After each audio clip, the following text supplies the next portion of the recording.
Hey, this is Matt. Welcome back to the channel where I'm going to be talking about the do's and don'ts of getting a hair transplant between the age of 18 and 24.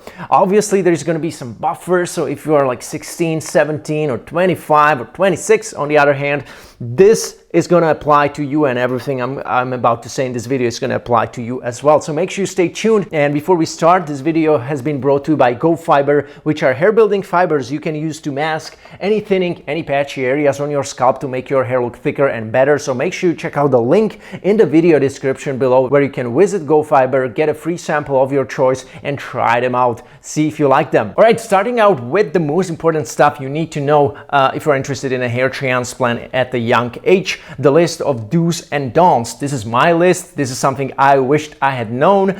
I'm not a doctor, but probably a hair transplant doctor would probably suggest you something very similar. So let's take a look at what this list is saying. So on the list of don'ts would be two things: temporal hair restoration, especially if you're somebody who is like already higher than Norwood 2.5, somebody who is also younger than 25 years old. Definitely restoring temples is a big no-go. Another no-go would be hair transplant without medication. Medication like FDA approved medication for managing hair loss, finasteride and minoxidil. Now, let's take a look at some examples what can happen if these don'ts become do's. And guys, do it instead of, not doing it. So, for example, this gentleman, he didn't go on medication. He got a hair transplant on the front, and as years went by, he kept on receding on the mid-scalp and crown, and he was left with that island of hair on the front. The same happened to this gentleman. And this gentleman, for example, got his hairline and temples restored at a young age. Here we have also some technical issues as far as, doctor not doing the job properly. We see that the grafts are implanted in a low density, and also the angles of the implanted grafts on the temple and hairline are off. They're not correct. But also some other thing that the doctor has no control over, especially if he does everything the proper way initially during the first transplant. What he cannot control, unfortunately, is patient's future hair loss, and we can see it here how his temples simply moved another 1 or 2 centimeters further. And that's why let's take a look at the list of do's, things you need to do in this age in order to get a hair transplant the proper way. Number 1, medication for at least 1 or 2 years before considering a hair transplant, okay? Before even considering, I'm not saying before getting, before considering a hair transplant. It's very important in order to prevent these scenarios which I have just shown you in the future. Another thing which is important to be aware of, you should wait ideally until 25 if you don't want to take medication, okay? Another very important thing you should do in such case, if you want to get a hair transplant at a young age, would be lower your expectations. Increase them later on when you are more comfortable with the treatment. By that I mean, you know how the treatment is working for you. You're probably a fairly good responder already.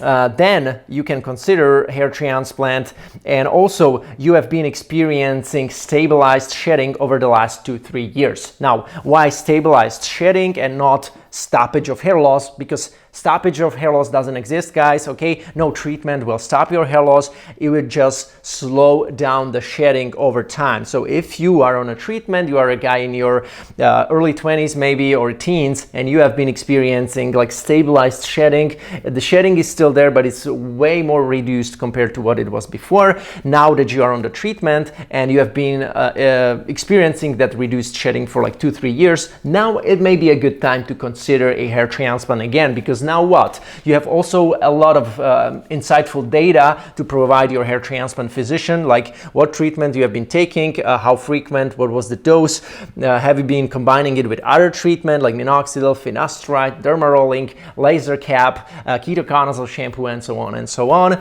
And the doctor can already then find out based on your before and after photos how good of a responder you are and how likely you are maybe to respond well to this combination in the future, and based on that he will come up with the ideal hair transplant strategy, which would have been much harder to come up with for him hadn't you start with any treatments, before. So very important. And the last on the list of do's would be have an open mind towards FUT, follicular unit transplantation, the strip method, as one major FUE in your 20s can vastly reduce the longevity, quote unquote, of your donor area. And I know it from many guys who I'm speaking to on a weekly basis during my one-on-one consultation that I provide, by the way, hair transplant strategy sessions, which you can also sign up to if you are interested.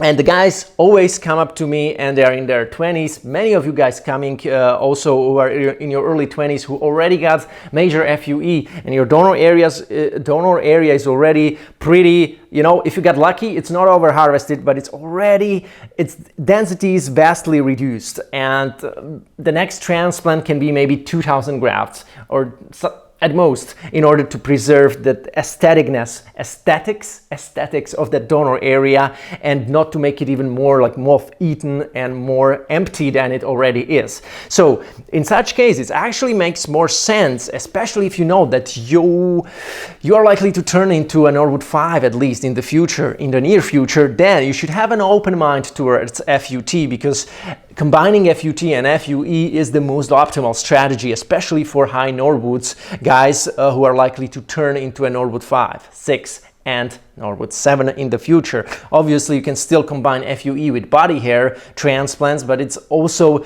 not always optimal for guys, because some guys just don't have so much body hair. You have to have really a lot of body hairs to make it a really optimal strategy for you, because body hairs only produce like one graft of your body hair produces one hair on average. So that's why you would need so many of them to make it a viable solution, or viable combined solution with FUE and body hair transplant. So be aware that utilizing FUT and FUE can make use of your donor area, the parietal regions and occipital region, the most ideal way, okay? Because also what FUT does very well, it's gonna utilize the most permanent part of your donor zone. It's gonna utilize it better than FUE, okay?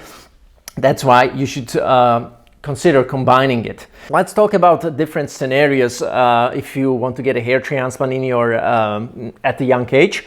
Let's start with the Norwood 2, and these are just suggestions what I would do. Obviously, if you want medical advice, you need to schedule a consultation with a hair transplant doctor, and he will tell you maybe something else, maybe something similar.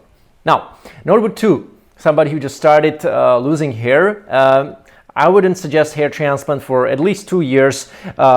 Advisable, get on hair loss treatment instead, and your goal should be stabilization of hair loss and thickening of hair. If you just do that, even if you don't manage to come from Norwood 2 to Norwood 1, it's still a great success, because you are able to thicken the hair, which is maybe at the start of the recession. You can make it look thicker, and after 2 years of doing this, I would reevaluate the situation and see if I can be happy with this for another couple of years, maybe 2-3 more years, or maybe I want to get a minor hair transplant. But you need to have at least a history of taking some treatment for at least 1 or 2 years if you are a guy at a young age considering a hair transplant. If you are a Norwood 3, I would say the same scenario is applying to you as the Norwood 2. It's pretty much the same thing. Norwood 4, I wouldn't suggest hair transplant for 1 year at least, but rather get on a hair loss treatment for that year. And the goal would be, again, stabilization of hair loss and thickening of the hair. Then reevaluate the situation and then choose between FUT and FUE based on your donor area conditions, hair characteristics, expected loss in the future, and so on. That's why I'm mentioning that FUT, and I'd like to throw that FUT more, especially in front of the eyes of the guys who are very young, because I believe that FUT and starting with FUT as a young guy can be a great benefit, and that will help you utilize your donor area better way in the future. If you are a Norwood 5, again, I would suggest the same what I just had suggested to the Norwood 4. It's pretty much the same, and if you are Norwood 6, you are probably the best instant candidate for a hair transplant, since you already are a Norwood 6 and it's pretty much impossible to regrow that hair or like stabilize the you have nothing to stabilize on top because probably it's gone. You can only stabilize your lateral humps from receding further down, and you can still stabilize your donor zone from becoming or restrict your donor zone from becoming even more shrunk down and more limited. So that's why it's good to even take medication like finasteride as an Norwood 6 to preserve that donor area to shrink even further, especially if you really take it seriously and think really seriously about hair transplants in the future and you want to get the best possible result. Then you have to still get on medication, because in such case your donor region will be more widespread and you'll be able to not only get a good FUT, but also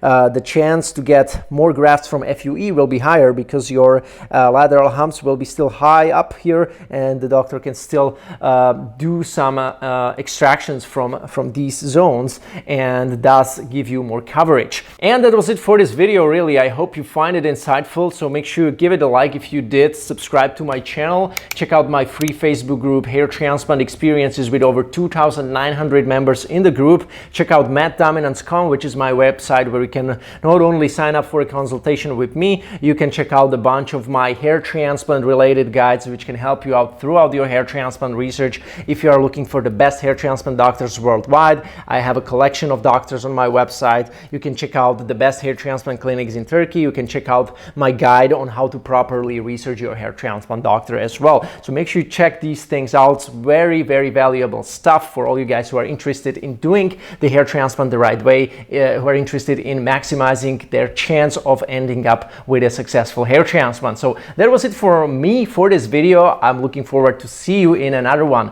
Take care.